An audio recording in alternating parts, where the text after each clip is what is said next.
Por otra parte, el artículo 22 del Código Civil para el Distrito Federal señala que desde el momento en que un individuo es concebido, entra bajo la protección de la ley y se le tiene por nacido para los efectos declarados en dicho ordenamiento. Los preceptos 1314 y 2357 del mismo ordenamiento habilitan al ser concebido para que pueda ser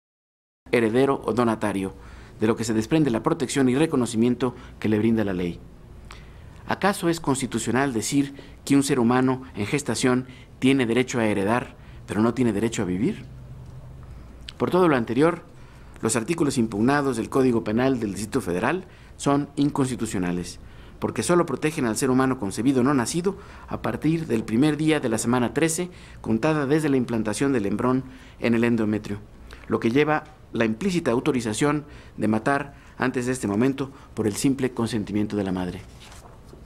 Por su parte, los artículos impugnados de la Ley de Salud Local se tildan de inconstitucionales, ya que habilitan a las instituciones públicas de salud del Gobierno del Distrito Federal para otorgar servicios de interrupción del embarazo a mujeres que así lo soliciten, lo que contraría la obligación del Estado de velar por el inexcusable respeto a la vida humana. Por tanto, las normas impugnadas permiten y fomentan la privación de la vida de un ser humano, lo cual resulta en una abierta violación del derecho a la vida. En otro orden de ideas, los artículos impugnados vulneran los principios constitucionales de igualdad y no discriminación previstos en los artículos 1, tercer párrafo y 4, primer párrafo de la Constitución General de la República. Estas garantías individuales obligan a toda autoridad, incluyendo al legislador, a abstenerse de emitir acto alguno que vulnere estos derechos. En efecto, al desprotegerse la vida del producto de la concepción antes de las 12 semanas contadas desde la implantación del embrión en el endometrio y no después de dicho periodo, se menoscaban los derechos y libertades de seres humanos en formación, institucionalizándose así su discriminación y anulando del todo el principio constitucional de igualdad al que tienen derecho. La violación al principio de igualdad es patente, pues un mismo bien jurídico, la vida del producto de la concepción, es protegido en forma muy diversa. Desde la concepción hasta la implantación en el endometrio, que va de 5 a 9 días, está totalmente desprotegida la vida, pues incluso no es delito si se produce la muerte, aún en contra de la voluntad de la madre, por estar vinculado el tipo penal a la definición de embarazo que el penal da. De la implantación del endometrio hasta un día antes de la semana 13, se desprotege la vida si se tiene el consentimiento de la madre y se protege si se carece de dicho consentimiento. Por último, a partir de la semana 13, se protege la vida del ser humano en gestación. Por tanto, la decisión del legislativo de proteger en forma distinta, con dependencia de dos factores, temporalidad y voluntad de la madre, un mismo bien jurídico que es la vida del producto de la concepción, no puede sino tacharse de inconstitucional. Lo anterior deja clara la discriminación del ser humano con gestación menor al primer día de la semana 13. Un día de gestación hace la diferencia en los supuestos normativos. ¿Puede el legislador proteger la vida en forma tan desigual sin violar la Constitución? ¿Es válido que un ser humano tenga un valor menor por un solo día de vida? Este alto tribunal, en la acción de inconstitucionalidad 10/2000, dijo que las normas entonces impugnadas solo serían discriminatorias si, cito textualmente, a determinados productos de la Constitución, por sus características, se les puede privar de la vida. Esto es lo que claramente sucede con las normas hoy impugnadas.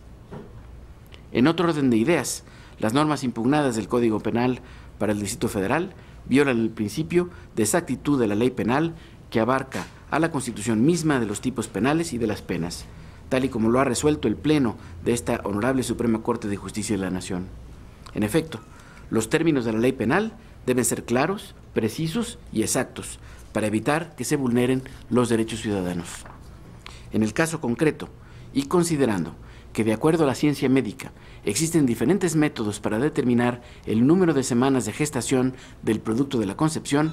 podemos concluir que la temporalidad de 12 semanas a partir de la implantación en el endometrio no es un punto de referencia exacto por dos razones.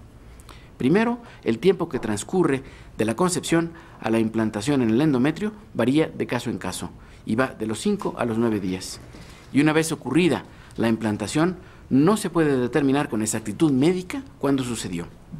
Segundo, la determinación del no es exacta,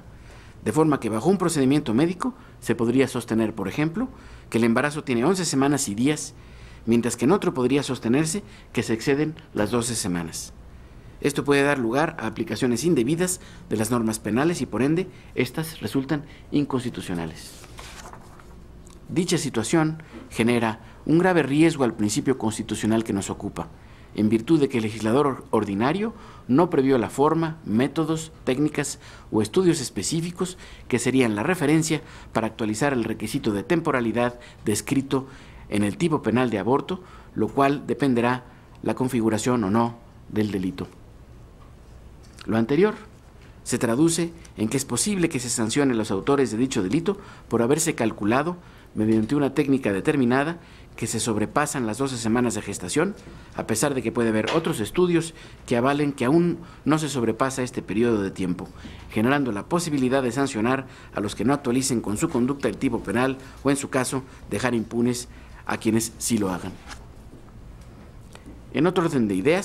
los artículos impugnados de la Ley de Salud del Distrito Federal son violatorios del derecho de los médicos, servidores públicos del sector, ya que es su obligación realizar la interrupción del embarazo de aquellas mujeres que así lo soliciten, violentándose su derecho a negarse a ello por razones de conciencia, so pena de ser sancionados administrativamente por la ley de la materia.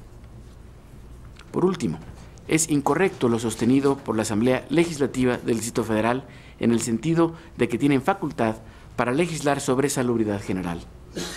Por el contrario, del análisis de los artículos 3 y 13, apartados A y B de la Ley General de Salud, se concluye que corresponde a la Federación dictar las normas oficiales mexicanas a que quedará sujeta la prestación en todo el territorio nacional de servicios de salud en materia de salubridad general, dentro de la cual se incluye la organización, control y vigilancia de la prestación de servicios y establecimientos de salud y atención materno-infantil. Solo compete a las autoridades del Distrito Federal organizar, operar, supervisar y evaluar esta prestación. De ahí que los artículos que establecen como un servicio de este sector la interrupción del embarazo son claramente inconstitucionales porque implican normar y establecer los procedimientos de servicios de salud, cuestión que está reservada a las autoridades federales. Lo anterior se fortalece con el criterio del Pleno de este alto tribunal, cuyo rubro es Leyes Generales, aplicación del artículo 133 constitucional, en el cual se expresa con toda claridad que corresponde a las leyes generales distribuir las competencias entre los distintos órdenes del Estado, como sucede en materia de salud, de conformidad con lo dispuesto por el numeral 73, fracción 16ª, la Constitución Política de los Estados Unidos Mexicanos. Señoras y señores ministros, el constituyente reconoció el derecho a la vida del producto de la concepción, estableció el principio de igualdad y de no discriminación, de exactitud de la ley penal y definió que una ley general sería la que distribuiría las competencias en materia de salud. Todos estos mandatos han sido violados por las normas impugnadas y por ello, ahora como intérprete de la Constitución Política, determinar su invalidez. Muchos pretenderán contaminar desde el exterior el debate que hoy inicia con argumentos ideológicos, filosóficos, morales, religiosos y sociales. Este alto tribunal solo tiene un mandato: hacer prevalecer la Constitución sobre todas las cosas. Solo así se fortalece el sistema constitucional de derecho, solo así se respeta la soberanía popular expresada en nuestra ley fundamental. México necesita legalidad. Los mexicanos confiamos en que cada uno de las ministras y ministros emitirán su voto para proteger nuestra Constitución y el derecho a la vida que como valor fundamental ella tutela. Su decisión será, sin duda alguna, parte de su legado. Muchísimas gracias.